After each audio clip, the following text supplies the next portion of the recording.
हम बात करेंगे कि कैसे मरीज हैं यहाँ पे और क्या प्रिकॉशन लेनी पड़ेगी। जो रोमेटोलॉजिस्ट हैं और जो हड्डी जॉइंट ये सब का देखते हैं। पूरे वर्ल्ड में गठिया का सिर्फ 1% ही मरीज होते हैं और वो भी उनको पता नहीं होता है कि सही में ये गठिया है या नहीं है। लोग जहाँ पे भी जोड़ों का दर्द होता है तो वो सीधे चले जाते हैं हड्डी रोग विशेषज्ञ के पास और फिर वो पेन किलर खाकर बस सो जाते हैं, सोचते हैं कि बस दर्द से आराम हो गया।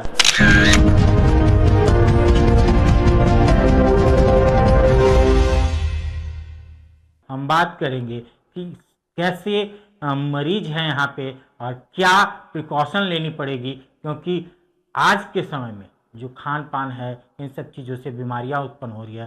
सर, आज आए हैं पलामू में झारखंड संडे न्यूज़ पे, आपका बहुत बहुत स्वागत है। क्या कहना चाहेंगे कि कितने मरीज अभी तक चेक कर चुके हैं? पहले तो नमस्कार, धन्यवाद। मैं डॉक्टर देवनीश खेस, मैं वरिष्ठ गठिया बाय बात रोग एंड ऑटो इम्यून रोग विशेषज्ञ हूँ और divine super speciality hospital Ranchi में कार्यरत हूँ। और रांची में मैं 2008 से इसी बीमारी के लिए यहाँ पर मैं पीजीआई चंडीगढ़ छोड़ने के बाद में आज यहाँ पर एक विशेष प्रयोजन के तहत हम लोग आए हुए हैं। तो उसके बाद में आज एसएच हॉस्पिटल में हम लोग मरीजों के लिए कैंप के लिए आए हुए हैं। करीब 100 मरीज के ऊपर हम लोग ने देखा है यहाँ पर। तो बहुत सारे ऐसे मरीज हैं जिनका इलाज तो चल रहा है लेकिन उनको प्रॉपर डायग्नोसिस नहीं था, वो लक्षणों का इलाज चल रहा था। लेकिन आप जानते हैं कि लक्षणों का इलाज जब तक दवाई चलेगी तब तक ही आपको आराम लगेगा, फिर जैसे ही दवाइयाँ समाप्त होगी या तो कम होगी फिर से वैसे बीमारियाँ वापस हो जाएगी। तो इसका इलाज जो है ना, हमें लॉन्ग टर्म्स के बेनिफिट के लिए, पेशेंट्स बेनिफिट के लिए सोचना चाहिए। जिसमें हमेशा मैं लोगों को बोलता हूँ, डॉक्टरों का सेमिनार में भी मैं लोगों को बताता हूँ कि दर्द की गोली कभी भी गठिया का इलाज नहीं है, स्टेरॉयड गठिया का इलाज नहीं है। शुरुआती दौर में सिम्टोमेटिक रिलीफ के लिए तो ठीक है, लेकिन जो disease modifying anti rheumatic drugs है, पहले हम लोग प्रिस्क्राइब मेडिसिन हम लोग करते थे, उसके बाद एविडेंस बेस्ड मेडिसिन आ गया, उसके बाद अभी टारगेटेड थेरेपी आया, फिर पर्सनलाइज्ड मेडिसिन, प्रिसीजन मेडिसिन। तो जैसे जैसे मेडिकल साइंस और आर्टिफिशियल इंटेलिजेंस आ रही है, डायग्नोस्टिक एक्यूरेसी भी बढ़ रहा है, तो ट्रीटमेंट का एक्यूरेसी भी बढ़ना चाहिए। जो इलाज 2001 से पहले तक हम लोग लाइलाज मानते थे, उसका इलाज है। और मेरे ही प्रैक्टिस में मैंने बहुत सारा पेशेंट्स को देखा, करीब 500 से ऊपर के होंगे जो कम्प्लीटली ठीक हो चुके हैं।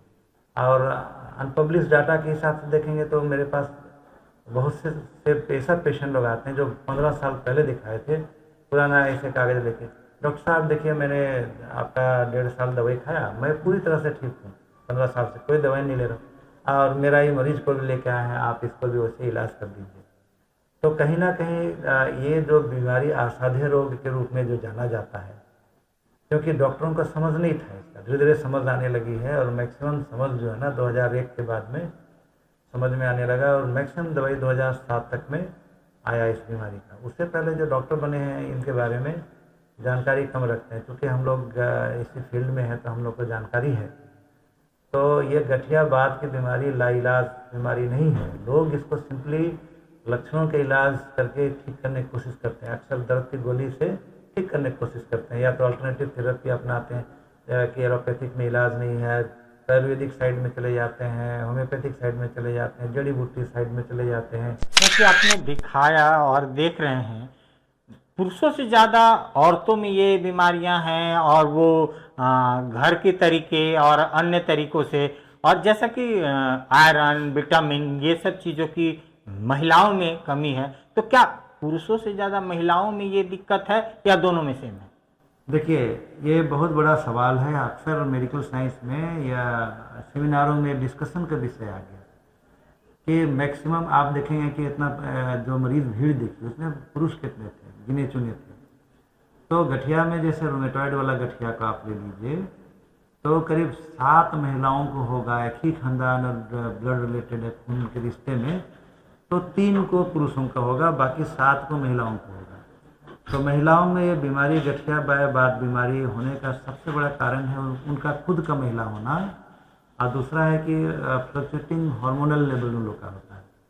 तो जैसे बच्चेदानी जब उनके बच्चे धारण करते हैं, तो आजकल पहले जो बच्चा पैदा हो रहा है उसको लोग नॉर्मल प्राकृतिक प्रोसेस समझते थे कि वो नॉर्मल फिजियोलॉजी है, लेकिन अगर इम्यूनोलॉजी साइड से हम देखेंगे तो ये एक प्रकार का बीमारी है, क्योंकि वो पुरुष का वो डीएनए आता है वहाँ पर, फिर उसमें नाना प्रकार का चेंजेस होते हैं गायनी में, वो ये ऑब्स्टेटिक केसेस में आप देखेंगे गर्भधारण जब होता है बहुत बार ऐसा होता है कि इस चलते बच्चे तो रिस्क में आ ही जाते हैं, जो खुद बच्चा जच्चा ही दोनों रिस्क में आते हैं। इसलिए सरकार भी अभी मैटरनल फीटल मोर्टेलिटी रेट के पीछे पड़ी हुई है। तो ये बीमारी कहीं न कहीं इन लोग का महिला होना और कहीं न कहीं इन लोग का फ्लक्चुएटिंग हार्मोनल लेवल, जैसे एस्ट्रोजन वगैरह बहुत फ्लक्चुएट करता है महिलाओं में ना, जिस समय बच्चे गर्भधारण करते हैं उस समय गठिया दब जाता है, क्योंकि एस्ट्रोजन लेवल बहुत ज़्यादा होता है। लेकिन जैसा ही महीना रुकता है तो गठिया का प्रकोप और बढ़ जाता है, क्योंकि महिलाओं को उनका यौनावस्था मेंटेन करने के लिए, बोन हेल्थ के लिए उनका महीना चलना जरूरी है। महिलाओं का महीना वैसे ही जैसे बरसात की बूंदों को छतरी से हम रोकते हैं, बरसात की बूंदे बीमारियां हैं और छतरी महीना चलना वो लोग का है, जो माहवारी जिसको बोलते हैं। जैसे महीना रुकता है ये बीमारियों का प्रकोप बढ़ जाता है। आखिरी सवाल, हाँ, जानकारी ही बचाव हो सब कहते हैं, इसके बचाव के क्या कारण हैं, क्या कहना चाहेंगे? अभी आपको मैंने पार्शली बताया था कि पहले तो जानकारी रखिए कि बीमारियां क्या हैं। लोग क्या कहते हैं बीमारी लाइलाज बीमारी है, तो लाइलाज बीमारी है तो इलाज क्यों कराएंगे, तो अल्टरनेटिव सिस्टम में चले जाते हैं। भाई वो इसका मेन है कि इसको साइंटिफिक इलाज करना जरूरी है, रिसर्च बेस्ड इलाज करना इसमें जरूरी है। तो यहाँ पर जागरूकता जरूरी है, और जागरूकता के अलावा जैसे बचाव की बात होती है, जागरूकता के अलावा क्या है कि जब हम जान गए बीमारी के बारे में तो उसका उत्प्रेरक फैक्टर्स क्या है। तो आप अधिक से अधिक देखें कि बहुत ज़्यादा आजकल मेकअप लोग करते हैं, जो केमिकल्स होता है वो भी ट्रिगर करता है। महिलाओं में होने का एक सबसे बड़ा कारण ये भी है। प्लस महिलाएं सबसे ज़्यादा जंक फूड खाती हैं। आप कोई भी पार्टी में चले जाओगे तो मांस मछली तो सबके घर में बनता ही है, लेकिन उसमें जंक फूड का जो काउंटर रहता है उसमें टूट पड़ते हैं लोग। तो हम उस सबसे अवॉइड कर सकते हैं। ट्रांस फैट बहुत ज़्यादा हम खाते हैं, पिज़्ज़ा बर्गर से लेके आइसक्रीम सॉफ्टी ये सब खाने का आदत है। नूडल्स जिसमें बहुत ज़्यादा हाई कैलोरी वैल्यू उसका होता है। और आप बता देते हैं आपको, जैसे नूडल्स वगैरह या तो बहुत सारा बिस्किट वगैरह जो हम खाते हैं उसमें केमिकल प्रिजर्वेटिव मिला हुआ रहता है, जो कि जैसे कि अभी ओरियो का दिखाया गया, ओरियो मैं बता रहा हूँ। असल में आप कोई भी चॉकलेट को लीजिएगा पेरिशेबल होता है, मतलब कि अंडा की तरह टमाटर की तरह सड़ने वाला चीज़ होता है। उसी को बचाने के लिए उसमें केमिकल प्रिजर्वेटिव मिलाया जाता है। तो जो लोग केमिकल प्रिजर्वेटिव का बहुत ज़्यादा इस्तेमाल करते हैं, चाहे खाने के रूप में, चाहे कॉस्मेटिक्स के रूप में, या तो लाइफ हैबिलिटीज़ के रूप में, तो भी दिक्कत है। अत्यधिक मोबाइल का इस्तेमाल करना, वेब का इस्तेमाल करना, कृत्रिम टाइप का जिंदगी जीना भी दिक्कत है। और जो लॉकडाउन रहा उससे शरीर कोरोना से दुगुना ज़्यादा खराब हुआ, और कोरोना का वैक्सीन से मिनिमल साइड इफेक्ट आई है, मेरा पर्सनल मानना है, क्योंकि विवाद का सवाल है और इस पर सब प्रकार के डॉक्टर लोग में भी खुद कंफ्यूजन है कि कोरोना वैक्सीन से बीमारी हुआ। तो थोड़ा बहुत आएगा, क्यों नहीं आएगा, क्योंकि कोरोना वैक्सीन RNA है, तो आप उसको रिसीव कर रहे हैं तो कुछ ना कुछ तो फर्क पड़ेगा शरीर में। लेकिन वो जानलेवा नहीं रहा है। जानलेवा कोरोना में लॉकडाउन पीरियड के चलते जो बैठे रहे और खाते पीते रहे नाना प्रकार का चीज़ें, और ट्रांस फैट खूब खाए, उसे एथेरोस्क्लेरोसिस हो गया, उससे बीमारियां हुआ। जो कोरोना को बोल दिया कि कोरोना का वैक्सीन। तो जैसा कि आपने सुना, सर ने सब चीज़ें को स्पष्ट चीज़ों में बता दिया, और मैं धन्यवाद देना चाहूँगा SH हॉस्पिटल को, डॉक्टर रोहित पांडे जी को, क्योंकि इन्होंने इतना अच्छा एक सिस्टम डेवलप किया जहां आकर के सैकड़ों लोगों का गठिया का इलाज हुआ। और इलाज ही नहीं, उनका जो सचमुच का उपचार है, क्योंकि लोग जो फर्स्ट एड है, जैसा कि सर से बात करके पता चला, लोग फर्स्ट एड ले रहे हैं और फर्स्ट एड सालों सालों से ले रहे हैं।